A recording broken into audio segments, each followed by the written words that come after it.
Now on the other side, Nebraska men's basketball, as we transition between hoops teams, had a big opportunity on the weekend. And it was one of those games that you looked at maybe a little bit the same way for the women's team, Nick, in that it's a team that should be outmatched. You should have a big advantage. And for the men, they were at home at a time where you were looking at all of the bracketology, and we broke it down last Thursday. If you missed any of that, you can get it back on the YouTube page, on any of our podcast platforms. Spotify is the one that we tend to share quite a bit, but there was an opportunity to go and almost lock up a bid to the NCAA tournament, a return trip, back-to-back years for the first time since 93 and 94, headed to March Madness. Instead, got down real quick, and it ballooned to 19. And then you had it was a 25-6 run or something incredible in the second half. You get a wild last minute, and ultimately opportunity blown and disappointment because of, one, what was in front of you in a different way than Michigan, and two, because it should have been a team that this squad under Fred Hoiberg with Bryce Williams and Juwan Gary and all of these pieces should have beaten. I talked a lot about it on After Nebrasketball when I was in and out of internet. What were your impressions of that game on Saturday? Oh, a lot of this, again, if you look at a stat sheet compared to what your eyes told you, there was conflicting feelings on this game. But it comes back down to this, Kaleb, that is not easy living. When you get yourself in the type of holes that Nebraska's all of a sudden found themselves in the last handful of games. And yes, because they were at Pinnacle Bank Arena and they had that charge back and eventually take the lead for a brief moment, you're thinking, okay, it's Northwestern all over again. They dodged a bullet. Obviously, you cannot go forward playing basketball like this and expect to have any type of long-term postseason success. But here we are, just get closer to 19. I almost texted you right after the game, and I knew you were doing the post game, but we talked about this on Thursday.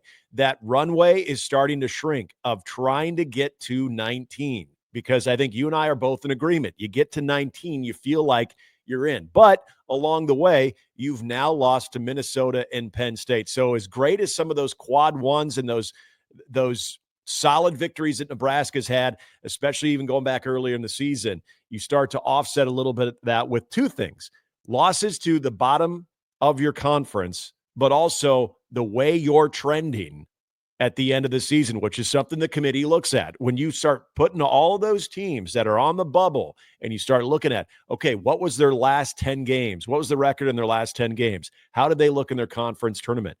All those things matter.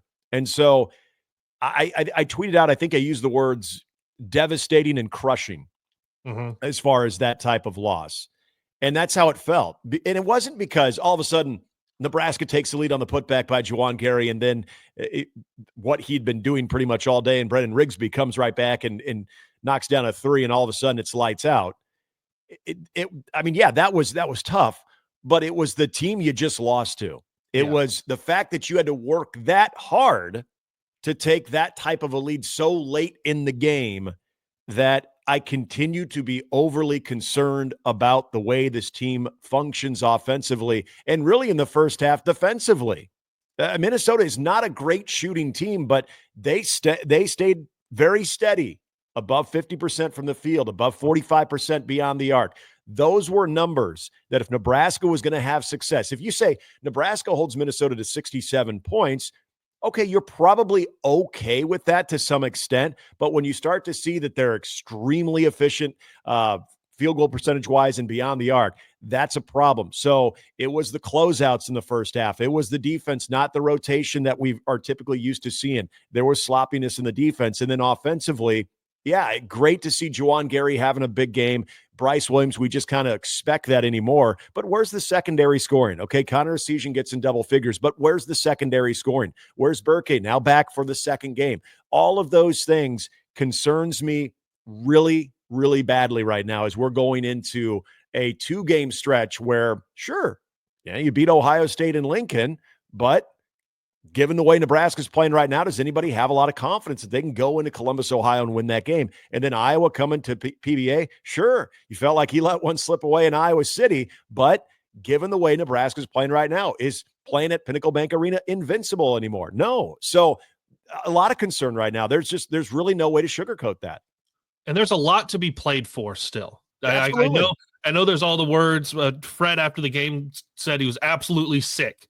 And I never like to get close to March and hear him say that, because it gives me immediate PTSD to 2020 and watching him at the Big Ten tournament. Seen Armand Gates slather on some hand sanitizer. Like, guys, I don't know if this is okay. There's a lot of stories that came out of all of that. But for Nebraska, going into the weekend, Nebraska was one of the last 4 byes. As of yesterday, in for some other bracketology, they had Nebraska as one of those last 4 byes as well, kind of still sitting in that bubble range. As of yesterday, Joe Lunardi for ESPN had Nebraska sitting on the last 4 in line. Also in that same area on the last 4 byes, Ohio State. Yep. So you are looking at almost an elimination game coming up on Tuesday. You have that, and then at home with Iowa. Yes, you want to talk NCAA tournament. Right now, Fred Hoiberg needs to be talking with his team about making Indianapolis, making the Big Ten tournament, because this team is tied for 11th right now. And then USC and Iowa are tied for 15th. There are teams that Nebraska is going to face next Sunday. Nebraska is going to be facing a team playing to make the Big Ten tournament. In the same way that we saw Amy Williams' squad playing a team, they still needed some help, but they were playing for their season to make the conference tournament. Iowa most likely will be doing that this next Sunday as well. Nebraska, if you lose on Tuesday, you're playing to make the Big Ten tournament. Now, there are scenarios where the Huskers can make it in, even going 0-2 this week. And I don't want to live in that world where we watch this team go on a several-game losing streak, limping into the Big Ten tournament, knowing that the NCAA tournament is no longer an option. Right. I don't have the answers, Nick, because you look at this team, and they've been so Jekyll and Hyde that when things are going well, you go, okay, good. Bryce Williams is scoring. He's getting to the basket. He's making a bunch of free throws. Juwan Gary is kind of your next guy. And then Andrew Morgan will have 8 to 10. Asijan will hit 2 threes. Sam will hit a 3. Braxton Mia will get a dunk. Bear K will score 8 points. Like you start to add in all of those things with the defense, and that's where Nebraska had success. All of those pieces have become extremely disparate of late, not just during the losing streak and then winning 5 out of 6 to answer that. I don't know that a lot of these guys know their role, which is concerning going into March.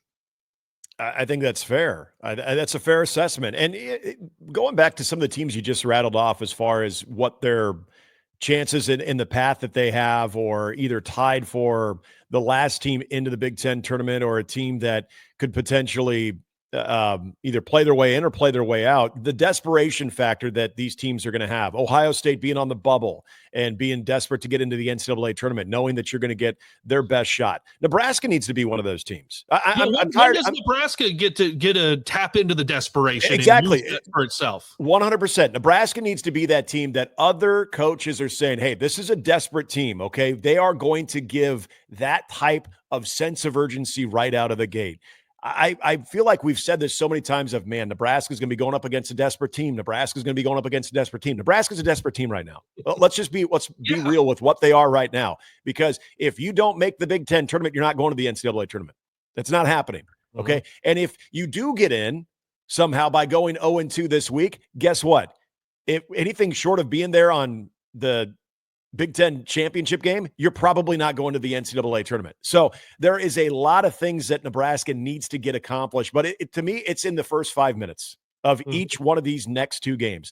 What type of sense of urgency do they have? Is there that desperation, but not desperation where you're just chucking everything up? You're not wasting any shot clock or anything like that. You're the aggressor right from the get-go. The defense is present. It's evident right out of the gate. The rotation, That sense of urgency. I hate continuing to bring up this game, but I will until I'm blue in the face. And yes, I use blue because it's about Creighton. That sense of urgency that Nebraska showed defensively out of the gate in that game, from the very first possession, you're thinking, damn, okay, I like the way they're going to go about this. Look how they're defending Kalkbrenner, but look at how they're rotating back out, contesting shots, closing out. It looked so good, and they did that for 40 minutes. I get it. A lot of basketball has been played at this point. You're tired. The legs are tired. But everybody else in America is as well.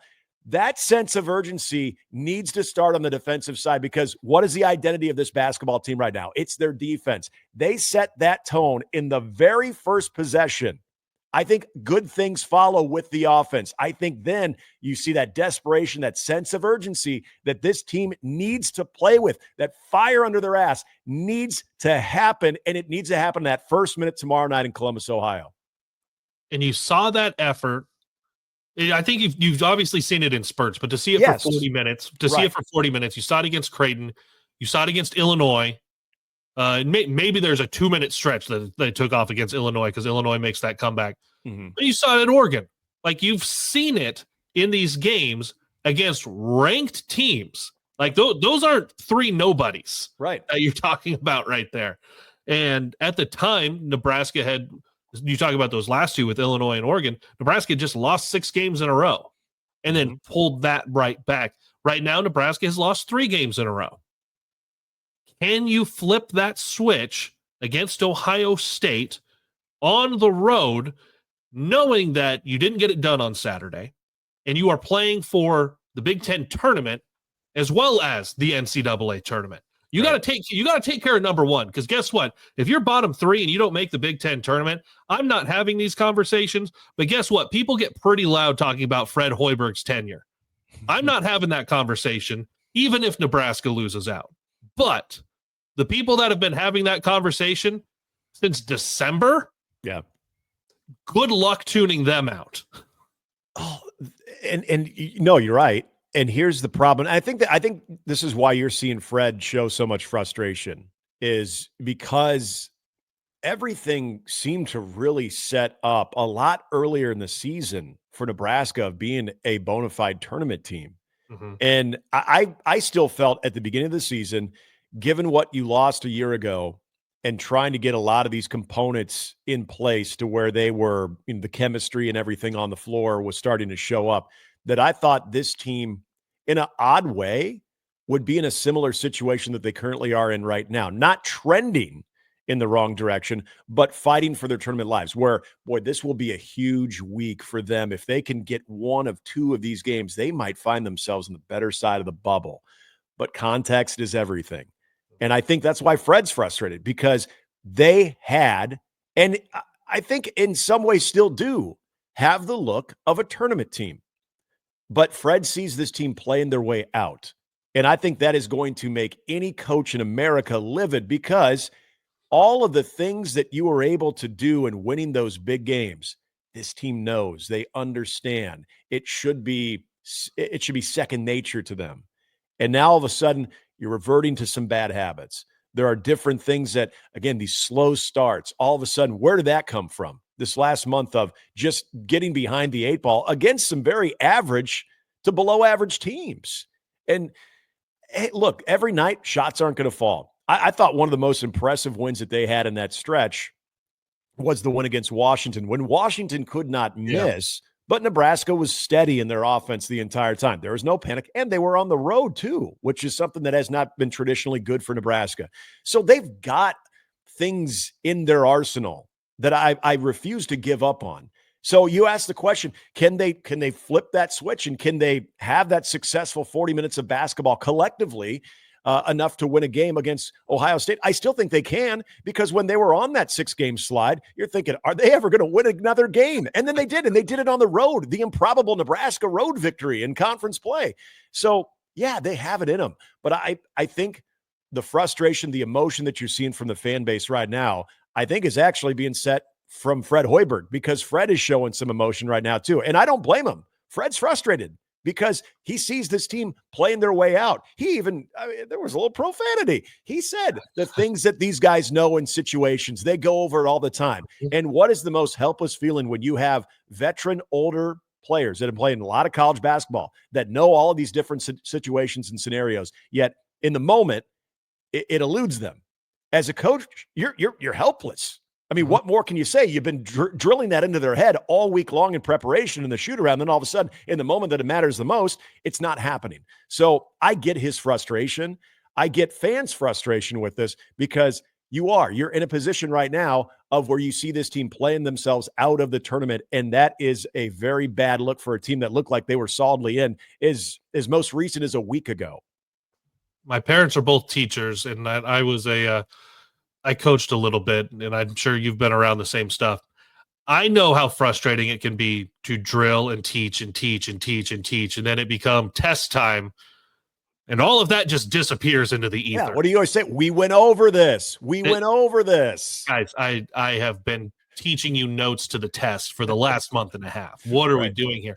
It is on a different level when it is a Division I men's basketball program, and it's not people doing this for the first time. Some of them are playing together for the first time, but it's not their first time playing basketball. And when there are simple just basketball things, that's the part that becomes frustrating. And I think that's one of the biggest frustrations for Fred Hoiberg right now. 8:00 tip, late night in Columbus. It'll be 9:00 local time there for him on Tuesday. And then we'll have another show before Nebraska closes out the regular season senior day at home with Iowa.